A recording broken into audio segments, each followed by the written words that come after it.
Dan untuk mengetahui informasi terkini soal rekapitulasi tingkat nasional untuk di provinsi, kita bergabung dengan jurnalis Kompas TV Valentina Sitorus.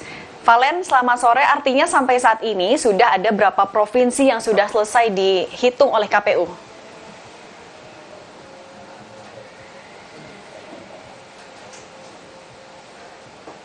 Iya Cindy, kalau misalnya melihat daripada proses yang berlangsung hingga hari ini di KPU, ini nampaknya untuk sidang atau rapat pleno terbuka rekapitulasi hasil penghitungan suara di tingkat nasional ini sedang dikebut oleh KPU Pusat. Lantaran kalau nanti batasnya rekapitulasi suara ini maksimal tanggal 20 Maret 2024 itu sudah harus penetapan hasil, artinya masih ada sekitar 7 hari lagi proses rekapitulasi suara itu berlangsung. Dan hari ini kenapa saya tadi sempat bilang bahwa proses rekapitulasi suara ini dikebut, karena sidang pleno yang biasanya digelar di satu tempat ini di dua lokasi berbeda.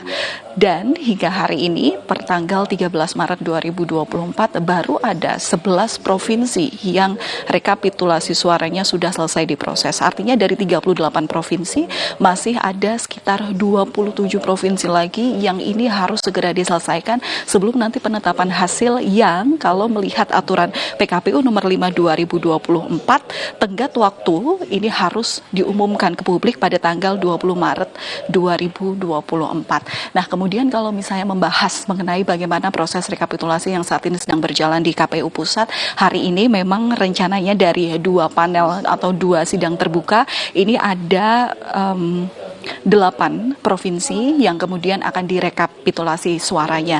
Kalau yang tadi sudah selesai hasilnya juga sudah diumumkan ke publik dari proses sidang, ini sudah ada provinsi DKI Jakarta, kemudian juga Kepulauan Riau dan NTT.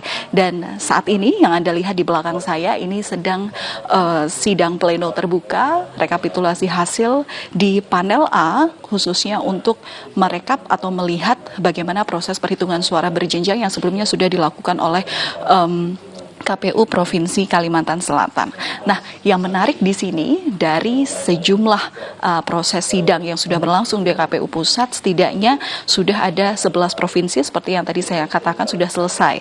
Dan kemudian yang menarik adalah tadi ini Provinsi DKI Jakarta juga sudah selesai melakukan rekapitulasi suara.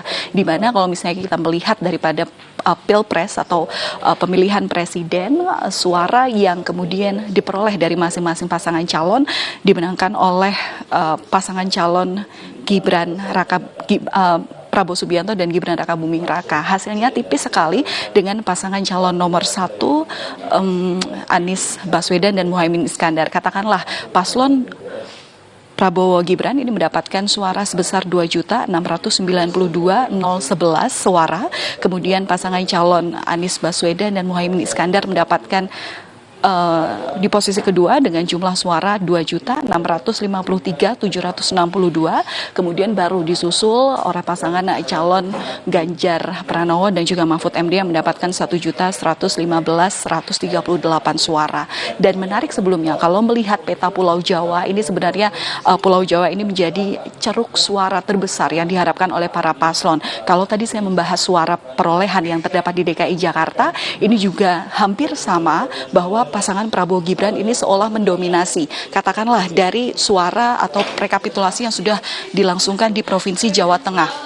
Pasangan calon nomor urut 2 Prabowo Gibran ini mendapatkan suara sebesar 12.096.454 suara. Kemudian baru disusul oleh pasangan calon dari Ganjar Pranowo dan Mahfud MD sebesar 7.827.335 suara, dan pasangan calon Anies Muhaimin yakni yang mendapat 2.866.373 suara.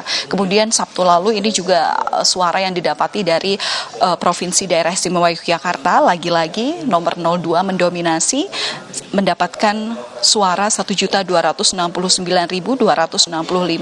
Kemudian yang menarik menarik di sini adalah paslon dari Ganjar Mahfud MD bersama dengan Anies Muhaimin ini seolah berkompetitif begitu ya untuk angkanya. Posisi kedua ini disusul oleh Ganjar Mahfud dengan perolehan suara 741-220, kemudian disusul oleh pasangan Anies Muhaimin dengan perolehan suara 496-280.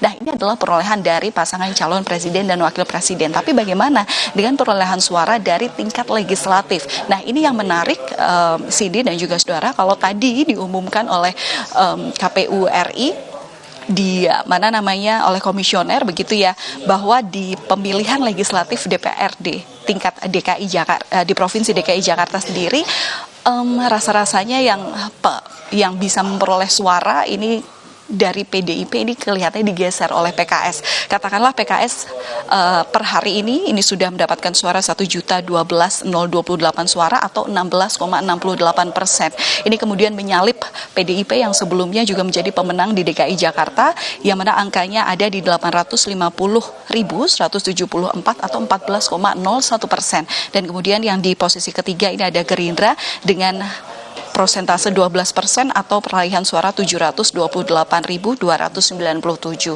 di DKI Jakarta. Kalau misalnya membandingkan seluruh provinsi Jawa Tengah yang kemudian rekapitulasi suaranya sudah berhasil dihitung, kita melirik ke Jateng dan DIY ini masih bisa membuktikan bahwa dua provinsi ini menjadi kandang banteng, karena dalam pemilihan legislatif di dua daerah ini PDIP masih nomor pertama. Katakanlah di Jateng PDIP mendapatkan suara 5.270.261, kemudian disusul oleh PKB 3.036.464 suara, dan Gerindra baru di angka 2.592.886 suara.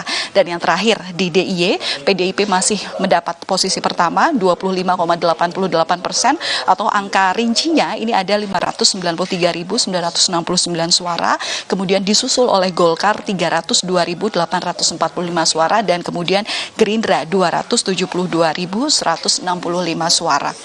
Itu adalah angka-angka yang memang sekarang ini sedang dihitung oleh masing-masing saksi, dibuktikan oleh saksi, kemudian juga sedang disidangkan dalam rapat pleno terbuka oleh Ketua KPU dan kemudian didampingi oleh jajaran komisioner KPU. Nah, yang menjadi catatan adalah memang untuk tetap rekapitulasi suara ini berlangsung maksimal sampai tanggal 20 Maret 2024, ini juga menjadi rekomendasi ataupun catatan yang sebenarnya disampaikan oleh Bawaslu, mengingat sebelumnya KPU RI ini memberikan surat edaran ke sejumlah panitia pemilihan umum KPU di provinsi bahwa untuk penghitung atau rekapitulasi suara di daerah, penghitungan suara maksud kami, itu bisa diperpanjang waktunya, mengingat hingga minggu kemarin masih ada 3 provinsi yang belum menyelesaikan rekapitulasi suara, yakni ada Papua Pegunungan, Jawa Barat, dan kemudian Jambi. Tapi sekali lagi Bawaslu ini mengingatkan bahwa jangan sampai melanggar undang-undang pun juga ketentuan berdasarkan PKPU nomor 5 tahun 2024 bahwa tenggat waktu rekapitulasi hasil perolehan suara tidak dapat diubah. Artinya per tanggal 20 Maret sekali lagi ini harus sudah diumumkan hasil dari proses pemilu 2024 kepada publik, dan kemudian KPU Republik Indonesia harus menetapkan siapa yang menjadi pemenang dalam proses pemilu 2024, baik itu pemilihan presiden maupun pemilihan legislatif. Demikian, Cindy. Baik, 11 provinsi sudah dilakukan rekapitulasi dan masih mengejar sebelum tanggal 20 Maret 2024. Terima kasih jurnalis Kompas TV Valentina Sitorus. Dan usai jeda, saudara, Rumah Pemilu akan kembali dengan informasi Komisi 2 DPR RI akan cecar KPU soal penggunaan sistem informasi rekapitulasi suara atau Sirekap Pemilu 2024. Selengkapnya